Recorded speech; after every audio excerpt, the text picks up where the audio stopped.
You can add request login to a database in an ASP.NET Core Web API. And we can do that through middleware.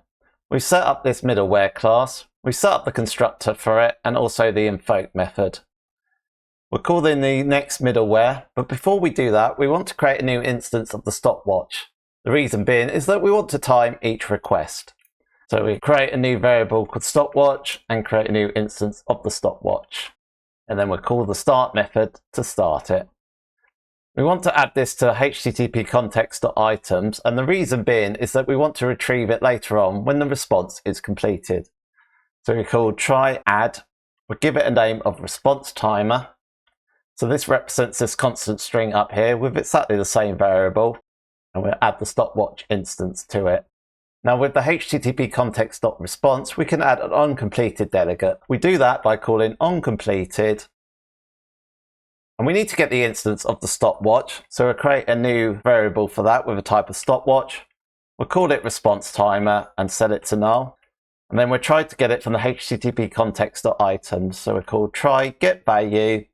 The name of it is response timer, and we'll output it to a variable called timer. If it's there, then we can set the response timer to the timer variable and set the type to it as stopwatch. And then we can stop stopwatch. Now we've added the request login middleware, but we need to register it in our ASP.NET Core Web API. We go into program.cs, and after the web application has been built, we can call app.useMiddleware, and we get the class name of our middleware, which is request login middleware, and paste it in like that. To save request data to the database, we need to set up the database first, and we'll use Entity Framework Core to do that. Before we have a look at that, just a reminder that when you subscribe, you'll be notified for any new .NET videos that are released on this channel. I'm going to be using an infrastructure project which will be separate from the API. Within that project, I've set up Microsoft Entity Framework Core and the packages for SQL Server and tools. I need to make sure though that the API can see these packages, so I've added a reference to the infrastructure within that. You'll also need to install SQL Server. If you're in Visual Studio, one way you can do that is you go into Tools and Get Tools and Features. Go onto the Individual Components tab and do a search for LocalDB. If SQL Server LocalDB is not ticked, tick it and install it. You'll also need SQL Server Management Studio installed, and you'll need to verify that LocalDB is installed properly. So this should be the server name here. The authentication should be Windows Authentication, and you can set the encryption to optional and trust the server certificate and hit the connect button. If it connects fine, then you've got a successful connection and you can continue. We've created a number of classes in our application. This entity class, this represents all the properties that are going to be in our database table. The request login configuration, that implements a type of iEntityType configuration, and this will configure our properties. So we specified that the ID is the key. The date has a column name of date UTC and a column type of date time. We've also got this datetime UTC converter, and that will convert it to UTC in the database and then convert it back to local time in the application. We've also got a number of other properties where we're setting maximum lengths to them. And also with the load time, we're overriding the column type, so it's a time type, and then specifying that the table name is request login. We've also got the request login repository, and in the constructor, that's passing in the instance of the DB context. We've got the create method. What this is doing is it's adding the data to the database and saving the changes.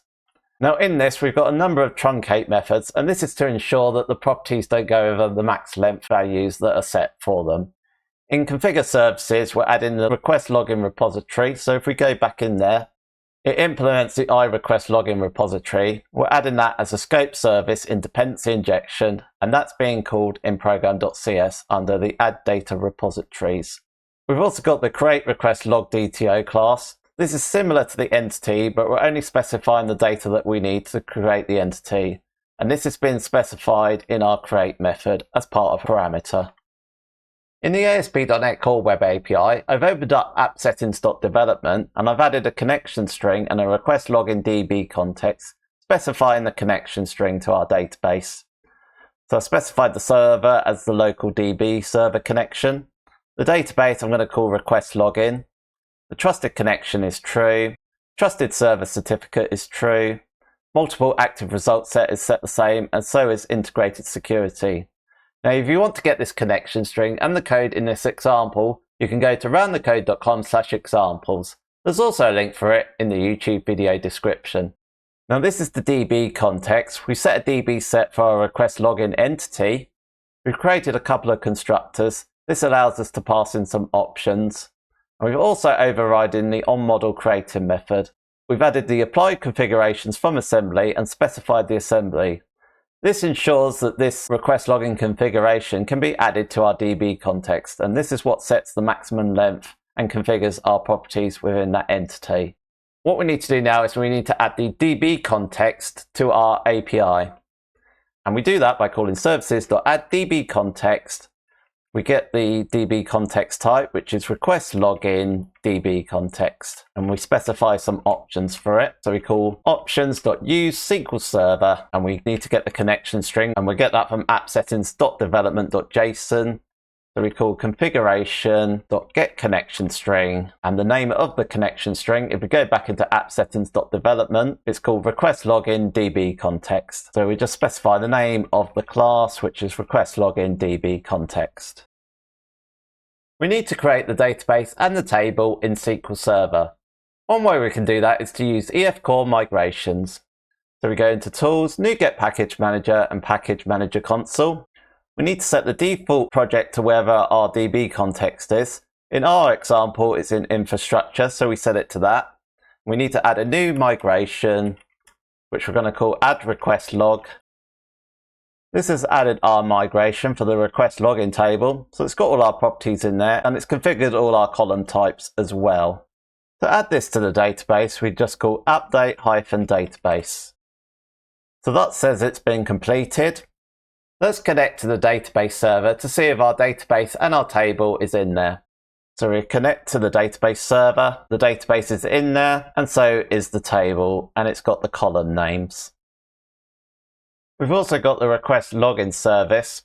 This has an instance of the iRequest login repository, and all this is doing is it's got a create method, it's got the same create request log DTO class that we showed earlier, and it's just calling the request login repository. It implements the iRequest login service, and within this add application services method, it's adding it as a scope instance in dependency injection, and that is being called in builder.services.addApplicationServices in program.cs for our web API. Just a reminder that when you subscribe, you'll be notified for any new .NET videos that are released on this channel. With the database and classes set up, we can now add the request log to the database. Back in our middleware class, we need to inject another service into the middleware. The one that we need to add is the iService scope factory. So we'll specify that as a parameter in the constructor, and we'll also specify a private read-only field for it as well. So we'll call it _service scope factory, and then within the constructor, we'll set the private read-only field to what we're injecting in as the parameter. Now, to call the database, we need to create a new scope when the response has been completed. If we use HTTP context.request services, there's no guarantee that the service provider will still be there. So we need to set up a new one. So we call service scope factory and create scope. We then need to get an instance of the request login service. So to do that, create a new variable, and we can get it from the new scope that we just set up. So we call scope.serviceProvider and then get required service, and type is called iRequest login service. And then once we've got the response timer, we can just add it to the create method. So we call await request login service.create. We create a new instance of the create request DTO, and within that we can set some of the properties from the HTTP request. So we specify the method. We can get that from http context.request.method.